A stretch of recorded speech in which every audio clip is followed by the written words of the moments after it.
Hi viewers, আসসালামু আলাইকুম। স্বাগত সবাইকে এবং আমন্ত্রণ জানাচ্ছি প্যারেন্টিং সিরিজের আজকের পর্বে।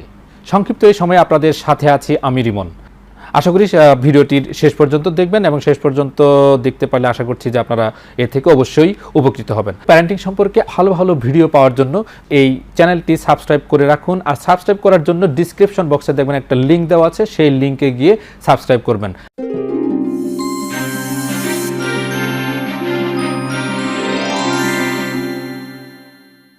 প্যারেন্টিং সেশন কন্ডাক্ট করতে গিয়ে আমাকে সবচেয়ে বেশি যে প্রশ্নের মুখোমুখি হতে হয় তা হলো সন্তানের অতিরিক্ত রাগ নিয়ন্ত্রণ করব কিভাবে। আমার মাঝে মাঝে বলতে ইচ্ছে হয়, অতিরিক্ত রাগ করতে দেন কেন? প্রপার প্যারেন্টিং হলে অতিরিক্ত রাগ করার সুযোগই পাবে না। ছোট বাচ্চাদের অতিরিক্ত রাগ অনেক সময় বড় ক্ষতির কারণ হয়ে দাঁড়ায়। এক্ষেত্রে তারা অন্যের এমনকি নিজেরও ক্ষতি করে বসতে পারে। নবজাতক থেকে 4 বছর বয়সের আগ পর্যন্ত একটি শিশু একেবারে নিতান্তই অবুঝ। তখন তার একরোখা আচরণ মূলত তার রাগ আর হতাশার বায়োলজিক্যাল বহিঃপ্রকাশ। এ সময় সে হাত পা দিয়ে আঘাত করে, একটানা চিৎকার করে, দম আটকে কাশতে কাশতে বমি করে দেয়, কিংবা মেঝেতে উল্টো হয়ে শুয়ে পড়ে হাত পা ছুঁড়ে কান্নাকাটি করতে পারে। এগুলোকে বিশেষজ্ঞদের ভাষায় টেম্পার ট্যান্ট্রাম বলা হয়ে থাকে।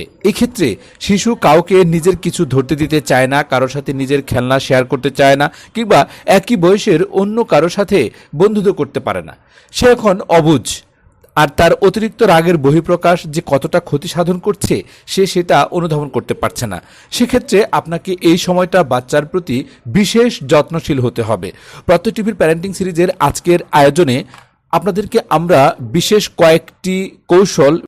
কয়েকটি উপায় বলে দেব, যার মাধ্যমে আপনার সন্তানের অতিরিক্ত রাগ আপনি নিয়ন্ত্রণ করতে পারবেন। সেজন্য আপনাকে ভিডিওটির শেষ অবধি আমাদের সাথেই থাকতে হবে।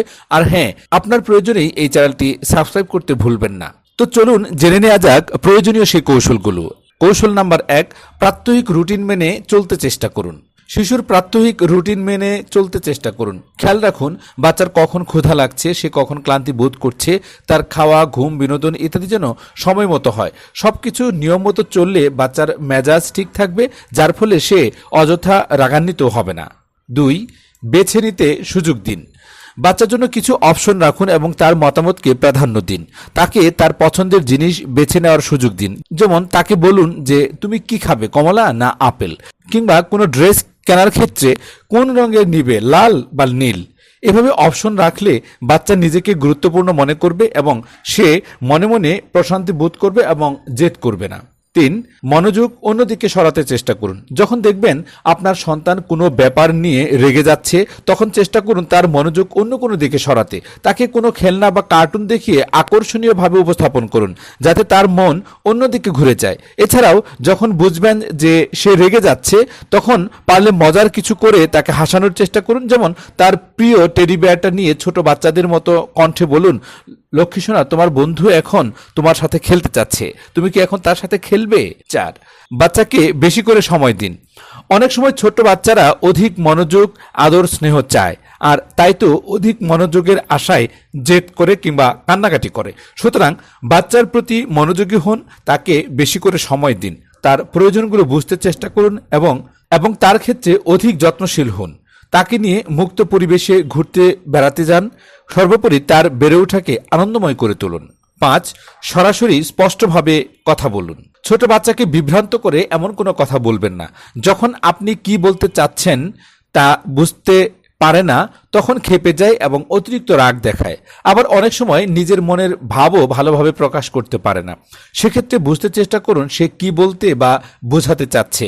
যদি তার কথা বুঝতে না পারেন, তাহলে তখন তার মন অন্য কোনো দিকে সরাতে চেষ্টা করুন। 6, অনেক সময় রাগ ইগনোর করুন। অনেক সময় শিশুরা কোনো কিছু নেওয়ার জন্য কান্নাকাটি শুরু করে। ধরুন যে টিভি দেখার সময় সে রিমোট নেওয়ার জন্য জেদ করলো, কিন্তু রিমোট হাতে দিলে সে সেটা আছাড় দিয়ে ভেঙে ফেলতে পারে। এক্ষেত্রে রিমোটটা তার নাগালের বাইরে রাখুন। সেক্ষেত্রে কান্নাকাটি শুরু করলে পাত্তা না দিতে চেষ্টা করুন, কারণ এতে সে সফল হলে তা একসময় তার ব্ল্যাকমেইলের অস্ত্র হিসেবে ব্যবহার করবে। যখন যা চায় তাই দিতে হবে এমন কোনো কথা নেই। কাঁদলেই সবকিছু পাওয়া যায় না, তা তাকে বুঝতে দিন। 7. একই কথা বারবার বলে বোঝান। আপনার সন্তান যখন রেগে যাবে তখন তাকে একই কথা বারবার বলে শান্ত করতে চেষ্টা করুন, আর কখনোই তার সাথে সমবয়সী অন্য কোনো বাচ্চা দেখিয়ে তুলনা করতে যাবেন না। যেমন আমরা অনেক সময় বলে থাকি যে ওই বাবুটা কত লক্ষ্মী আর তুমি একটা পচা। এতে সে কষ্ট পাবে এবং মনে ঈর্ষাভাবের জন্ম নেবে। তার চেয়ে বরং তাকে আদর করে প্রশংসামূলক কথা বলে ভালো আচরণ করতে উৎসাহী করে গড়ে তুলুন। 8.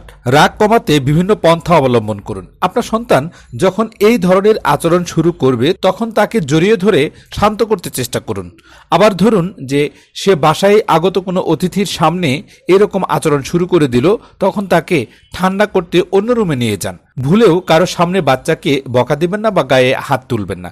ছোট্ট বাচ্চারা অনেক সংবেদনশীল আর তাদেরও অপমান বোধ আছে, সুতরাং এই বিষয়টা মাথায় রাখতেই হবে। 9. শিশুকে ব্যস্ত রাখুন। আপনার বাচ্চাকে ব্যস্ত রাখতে সচেষ্ট করুন। তাকে ছবির বই দেখিয়ে মজার মজার ছড়া গল্প পড়ে শোনান, তার সাথে খেলা করুন। সর্বোপরি তার সাথে একজন শিশু হয়েই মিশুন। তাকে অন্য বাচ্চাদের সাথে মেশার বা খেলার সুযোগ করে দিন।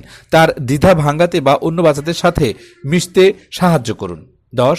বাচ্চার মন বুঝতে চেষ্টা করুন। মা বাবারা এমনিতেই সন্তানের মন বুঝতে পারে। সেক্ষেত্রে আপনার বাচ্চা যখন কোনো কথা বা বিষয় একেবারেই বুঝতে পারছে না, তখন সেক্ষেত্রে তাকে সে বিষয়ে নিষেধ করেও কোনো লাভ নেই। তাকে এটা নিও না, ওটা ধরো না, ওখানে যেও না ইত্যাদি যত কম বলা যায় ততই ভালো। বরং তাকে যাতে সব কিছুতে নিষেধ না করেই আওতার মাঝে রাখা যায় সেই চেষ্টাটাই করুন। 11. বিপজ্জনক বস্তু হাতের নাগালের বাইরে রাখুন। আপনার ঘরকে নিরাপদ ও আরামদায়ক করে তুলুন।